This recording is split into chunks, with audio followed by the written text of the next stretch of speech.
మాజీ ఎమ్మెల్యే వర్మ కార్యాలయం నందు మాట్లాడుతూ పిఠాపురం మహారాజా గారు పిఠాపురం నియోజకవర్గంలో చదువుకునే పిల్లల కోసం గ్రామాల నుండి పిఠాపురం టౌన్కి వచ్చి చదువుకునే విద్యార్థుల కోసం 511 ఎకరాల భూమి శ్రీ సంస్థానం పేరిట దారాదత్తం చేశారు. 2013 వరకు కూడా సుమారుగా 6 లక్షలు యాక్షన్ రసీదులు చూపించి ఈ భూములు ఆక్షన్ లేకుండా ఇచ్చేశారు. 2015లో ఇది నా దృష్టికి వచ్చింది. నన్ను కూడా మిగతా రాజకీయ నాయకులలాగా ప్రలోభాలు పెట్టడానికి చూశారు. నేను ఆ భూమిని పరిశీలిస్తే 2 పంటలు సస్యశ్యామలంగా పండుతాయని అన్నారు. నేను వెంటనే శ్రీ సంస్థానం భూములకు పోలీస్ బందోబస్తు పెట్టి పబ్లిక్ వేలంపాట పెట్టడం జరిగింది. సుమారుగా 55 లక్షల రూపాయలు 511 ఎకరాలకు గాను ఆక్షన్లో డబ్బులు రావడం జరిగింది. ఆ డబ్బులను నియోజకవర్గంలో విద్యార్థులు చదువుల నిమిత్తం దూరపు గ్రామాల నుండి టౌన్లో చదువుల నిమిత్తం వచ్చే విద్యార్థులకు టిఫిన్ భోజన సదుపాయం కలిగించే విధంగా ఉపయోగించడం జరిగింది. ఈ కార్యక్రమంలో కొండేపేటి సూర్యప్రకాష్, పిల్లి చిన్న, సోము సత్యనారాయణ, నాము దొరబాబు, సూరవరపు సుబ్బారావు మరియు కొరుప్రోలు శ్రీనివాస్ పాల్గొన్నారు.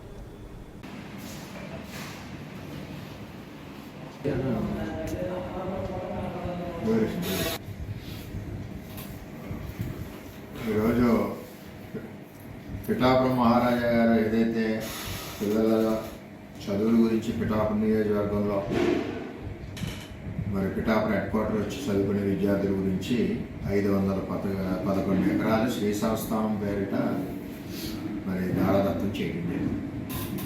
2013 వరకు శ్రీ సంస్థానం ఎప్పుడు కూడా 6 లక్షలు 7 లక్షల రూపాయలకి 5 లక్షల రూపాయలకి ఆక్షన్ రసీదులు చూపించి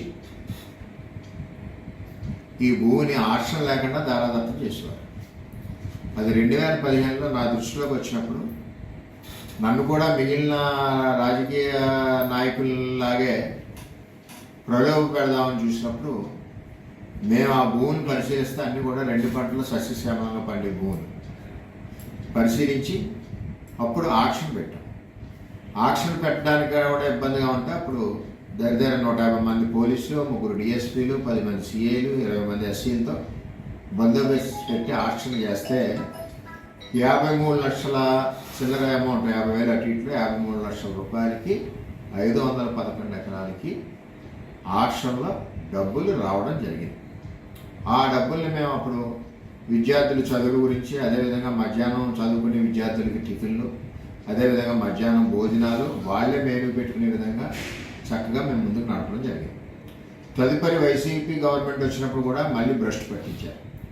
ఇప్పుడు కూడా ఆల్రెడీ ఆక్షన్ పోస్ట్ పోయిన్ చేయడంతో మాకు అనుమానాలు వస్తున్నాయి. అంటే ఇది కూడా పాత పద్ధతిలో అధికారులు ఏమైనా తీసుకెళ్తున్నారేమో అని. కూటమి ప్రభుత్వంలో ఎక్కడా కూడా అవినీతికి తావలేదు, అటువంటి జరిగితే ఊరుకునేది కూడా లేదు. అందువల్ల ఏంటంటే ఇది వరకు ఏదైతే తెలుగుదేశం ప్రభుత్వంలో 53 లక్షల రూపాయలకి వెళ్ళిందో అదేవిధంగా ఓపెన్ ఆక్షన్ పెట్టండి. అక్కడ రింగ్ అవ్వడం కానీ, నలుగురు కలిసి పాడాలి ఉంటే రెండోసారి ఆక్షన్ పెట్టండి. అక్కడ రైతులు ఆక్షన్ పెట్టని లేదంటే పోలీస్ బందోబస్తు పెట్టి ఆక్షన్ పెట్టండి. ఎకరానికి 40,000 శిస్తాము.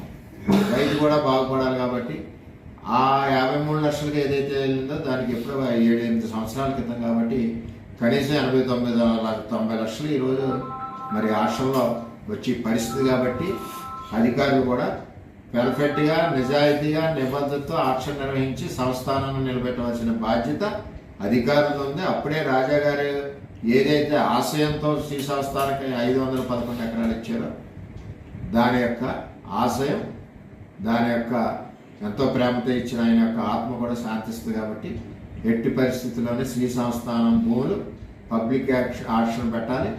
మంచి ఆక్షన్ రేట్ వచ్చే వరకు, రాకపోతే రెండోసారి ఆక్షన్ పెట్టండి. ఆ విధంగా అధికారులు మరి యాక్షన్ తీసుకోవాలని ఎండోమెంట్ అధికారులు, జిల్లా డీసీ గారు అందరూ కూడా అని చెప్పి తెలియజేస్తా ఉన్నాం. మేము గమనిస్తూనే ఉన్నాం. మేమందరం కూడా ఎంచేదంటే ఇది పిఠాపురం నియోజకవర్గ ఆస్తి, పిల్లల ఆస్తి. ఈ ఆస్తిని కాపాడవలసిన బాధ్యత కూటమి ప్రభుత్వం మీద ఉంది.